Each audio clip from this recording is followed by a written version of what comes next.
Hey guys! Welcome back to our channel. This is our Sikihor vlog. This video, we'll share how we got here, our DIY itinerary, tips and route guides, and even the expenses para may idea kayo if you're planning your own trip to Sikihor. This trip has been on our list, so super excited talaga kami na finally nagawa na din namin to. So samahan nyo kami as we wander around the beautiful island of Sikihor.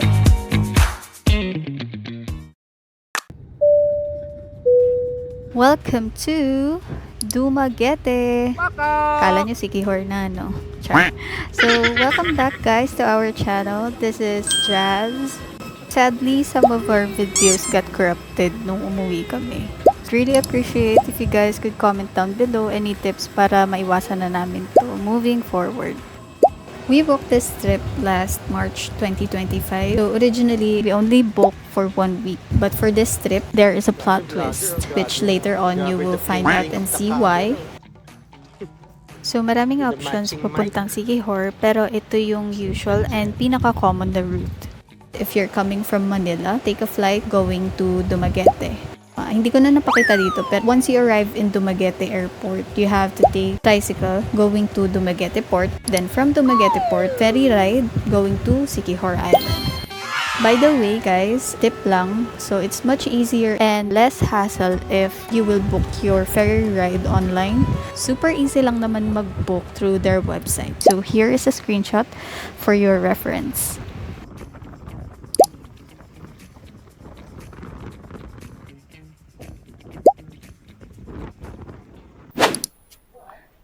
So, yun na nga, last night, dahil it's habagat season, no sunset, tas umulan pa, we slightly change the itinerary. Guys, hindi namin inaasahan na si habagat ay parang naka-Jisoo Life ang power ng hangin with the slight rain. So, ayun, basang-basa kami. Going to Dolce Amore pa lang, wet look na kagad kami. Pabalik, wet look ulit with a side of a mini adventure. Guys, tip namin dito, never ever use Waze. Sinabihan na kami na pinagrenta namin ng motor namin. Ito sila yung sa PLS motorbike. PLS motorbike. Right side siya ng St. Francis. Yung sa may welcome to Sikihor sign. Dito pa lang namin dito sa Kawayan Holiday Resort. Service nila, napaka-approachable lahat sila. Even the guards. Yung way dito papunta sa Kawayan Resort, meron kayong options. Merong mas malapit na daan, pero mas mahirap daanan. Tapos may long route na daan, which is safer. Yung safe na daanan yun is galing from San Juan. Kasi yung sabi ni Kuya Guard na isa, papuntang Lazi. Yun, sa Lazi. So guys, kain muna kami. Later, isipin namin kung ano pwede namin gawing itinerary kasi late na kami nagising sa pagod. So, ito yung trip natin na planned lahat ng pagsistayan, transportation. Pero yung mismo itinerary natin, yung sa mga araw, wala tayong plano pa. Wala. Medyo, ito yung trip namin na medyo laid back kami. Kasi wala na, hindi siya tulad ng first two namin na may mga tour A, may mga tours, may mga activities. Dito kasi, nature trip talaga pupuntahan mo na kayo ang pupunta. Pwede naman kayo mag-hire ng tour guide dito. I think mga 1.5 to 1.8 kayong tuk-tuk na sasakyan na transportation tapos may kasama kayong Swerte na kayo makita ng 1.5. pag may marunong mag-motor sa inyo is mag-rent na lang kayo ng motor. Parang gawin yung DIY, which is ganun yung plan namin. For example, kasi kahapon galing kami port, then nag-rent kami ng patio. Pero since may bagahe kami, kailangan namin talaga mag-hire ng tuk-tuk.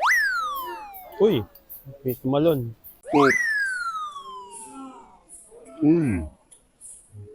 Malon. Pero hatid Lablab. lang yan. Kaya hindi tayo maselan. Pero yun nga, going back to the topic, from there sa pinagrentan namin, going here sa Kawayan, 600 pesos na yun.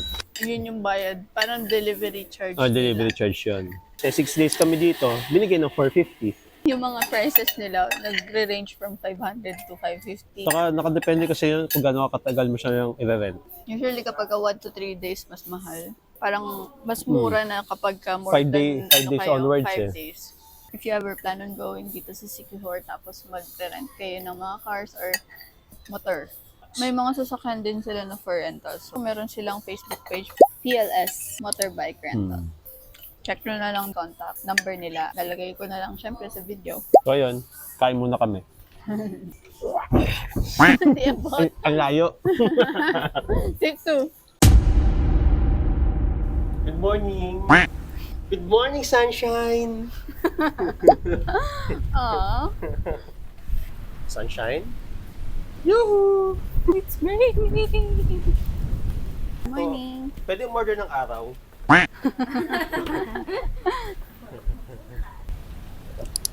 Actually guys, mas malakas siya kaninang madaling araw. Akala mo yung bubungan namin matatanggal eh. Pero in fairness, mas mahina na yung hangin compared yesterday tsaka na first day namin. Tsaka ngayon, medyo lilo yung ulan.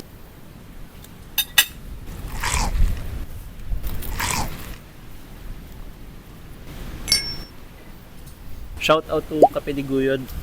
Sarap ng coffee nyo, tsaka yung salami sandwich, tsaka yung garlic sardines nyo, winner yon. Pesto style. So ayun, meaning daw ng guyod is parang ditulak, pinupush. They started as push cart lang eh. Yung mga gaya na nakikita natin sa Manila. Then, yung perseverance sila, nagbunga talaga. Ayun, nagkaroon sila ng sariling pwesto nila. Ano yun eh, post-pandemic na daw. Pero ang galing, kaka-inspire yung ganong ano nila. Diba, lakas ng hangin.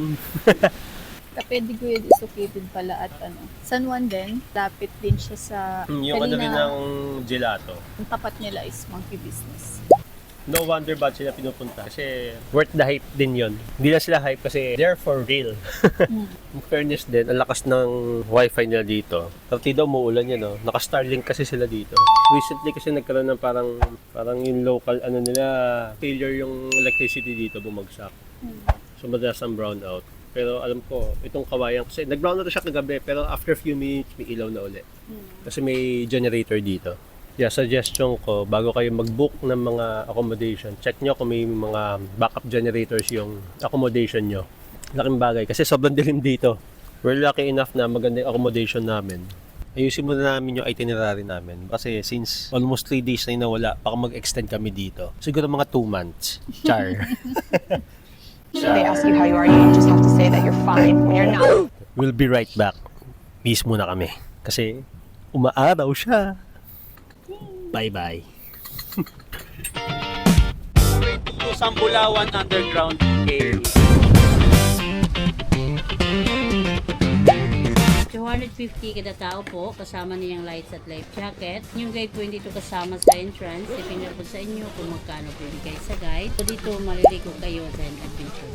Then wala pong gamit dalhin sa loob. Isang phone lang dalhin or Camera? GoPro. Okay. Kaya yung guide may makahawak sa phone niyo kung maligo na kayo. Share a picture sa inyo. Ng yung cover. Be right back. Palit lang kami ng cover ng aming action cam. Yang hiya si Muning sa'yo, inugulo mo siya dyan eh. Yung patong lang.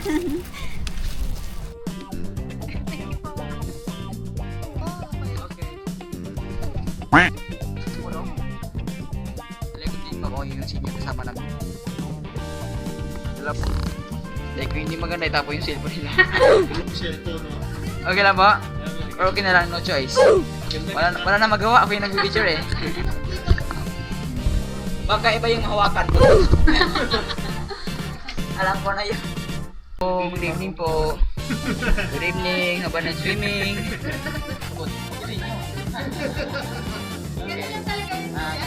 Yung kasama ko dito, yung half lang yung kamay din. Hindi, pero noon. Dandahan. Baka maganda si... Oh! Yan! Dandahan na talaga. Sinabi mo agad, dandahan lang eh. Yun, malapit na saan.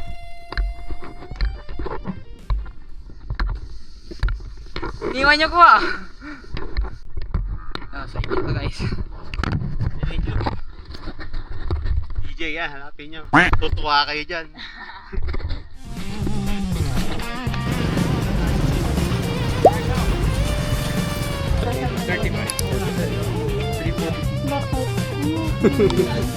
Tayo mo, tas videohan mo. Thank you, ate.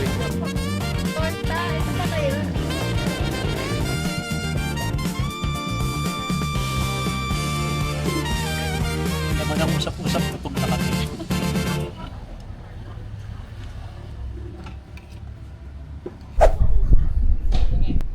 Hi guys! Finally maaraw na! Yay! Kasi last day na namin sa Kawayan Resort, so enjoy namin yung pool habang maaraw pa. Thank God kasi umaraw talaga siya. Ayun. Yes. So nakapag-drone shot pala kami.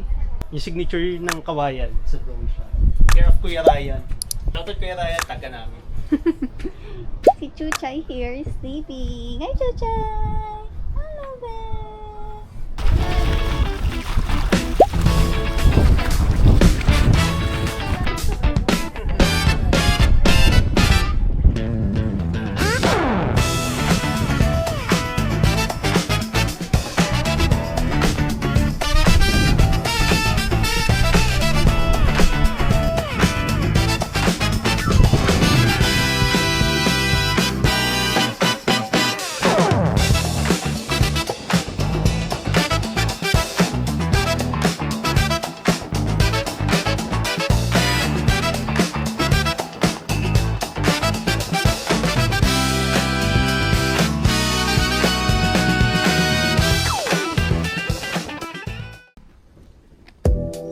We're here! Coco Bro! Second stop. Hagardo ang aking hair kasi nagtuktok tayo.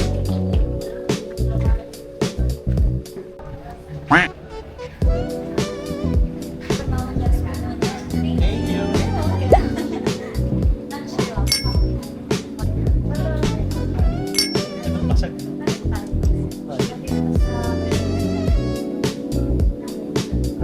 Ayos.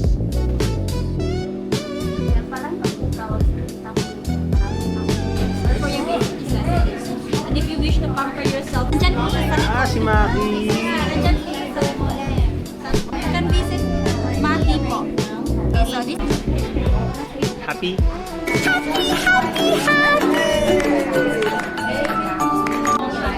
Oh, here comes the sun again. Thank you so much po. Enjoy your stay with us. Happy anniversary po. Thank you. Thank you.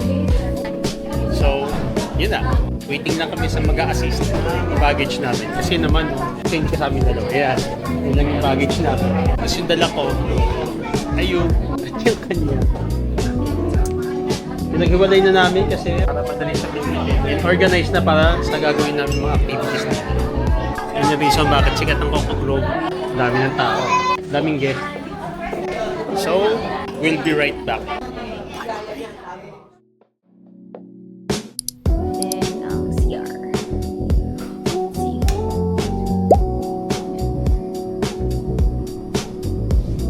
Shower area. Toiletries.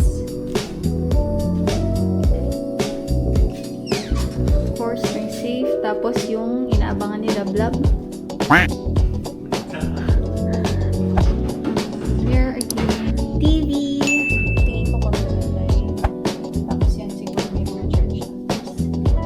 Ito yung bed. Then ito yung veranda. Na hindi namin alam paano buksan. Wow! Ang ganda ng palo ng araw. Andito yung room namin sa tapat mismo ng pool area. Coco Pool daw.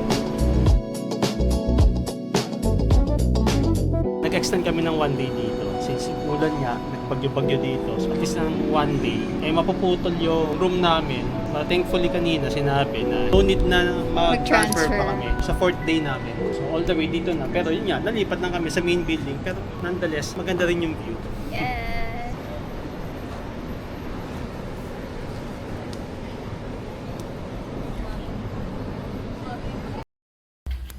Where are you, Maki? Saan? Dito? Sa left side. Saan? Oh. Hi, my name is Maki. Have a nice day. Please don't touch me, otherwise I'll bite you.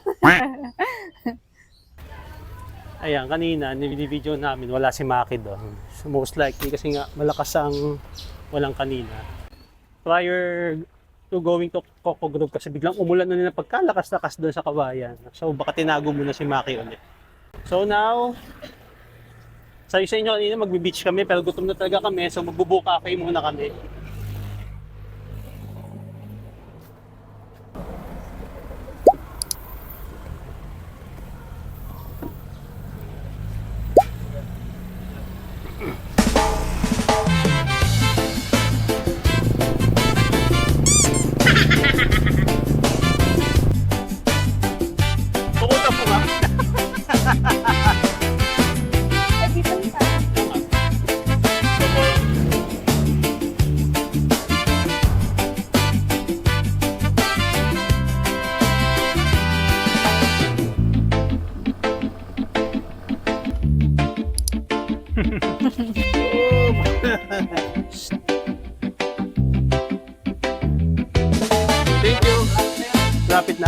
you po. So yun guys, thank God. Kita nyo naman, may araw.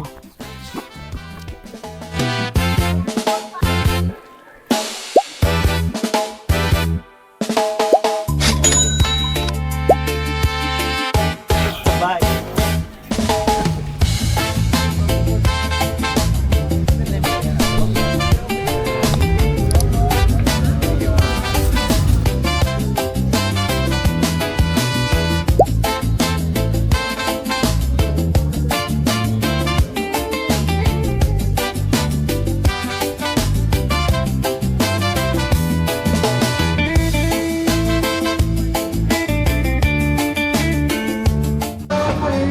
Ang tagal!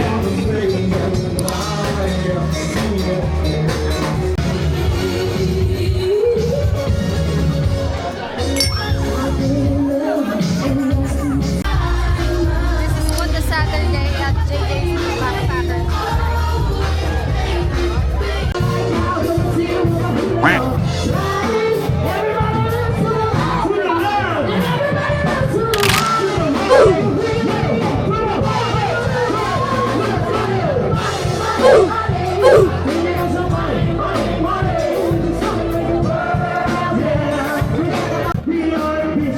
So, muna yung kanya. Pusin na natin to. Pusin na natin. Kaya pa isang bote yun eh.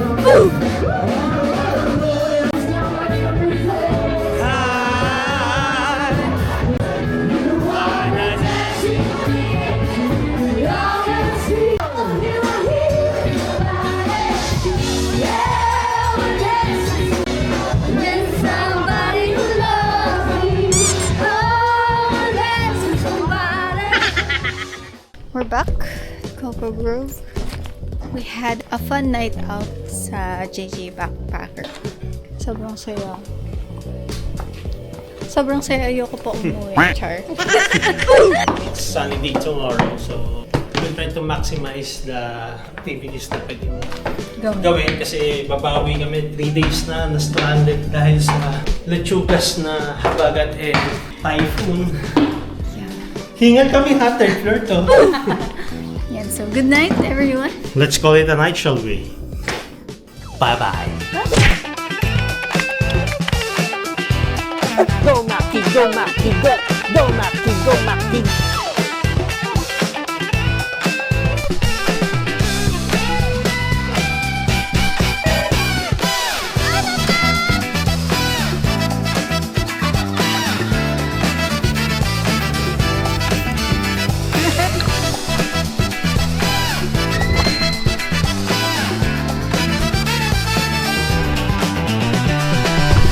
We'll be right. Bye.